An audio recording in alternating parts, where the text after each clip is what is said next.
మంత్రి గారు తన తప్పును అర్థం చేసుకొని వాలంటరీగా వచ్చి ఇది మళ్ళా కార్మికులకు చెందే విధంగా చేస్తానుడు సంతోషం.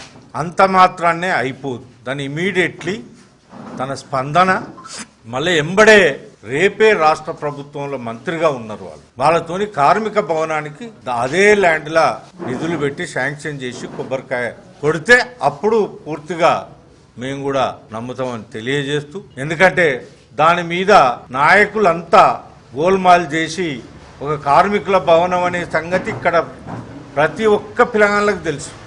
అయినా దాని రిజిస్ట్రేషన్ జరగటం, మొటేషన్ జరగటం, దానికి పర్మిషన్ రావటం, ఇవన్నీ పెద్దల సహకారం లేకుండా కావు. వాటన్నిటినీ తొందరలో రేపే రద్దు చేసి, మీకు నిజంగా పశ్చాత్తాపం ఉంటే అవన్నీ రద్దు చేసి వారితోని కూడా వస్త్ర వ్యాపారితో కూడా ఒక స్టేట్మెంట్ ఇప్పియండి. ఇప్పించి మీరు దాని కార్మిక భవనాలు కార్మికులు ఎంజాయ్ మిల్లు పోయింది, మిల్లులో ఉన్న సభ్యుల సంఖ్య తగ్గుతాంది. అయినా అది కార్మికులు అందరికి ఎన్నో రూపకాయన కార్మికులు ఉన్నారు. ఆటో కార్మికులు ఉన్నారు, ఆ పక్కనే వేర్ హౌస్ కార్మికులు ఉన్నారు. ఎంతో మంది కార్మికులకు ఉపయోగపడేటట్టుగా ఒక మంచి భవనాన్ని తీర్చిదిద్ది దాన్ని వరంగల్కు ఇప్పటికైనా మీరు న్యాయం చేయాలని మనస్ఫూర్తిగా మీ ద్వారా మేము కోరుకుంటున్నాం.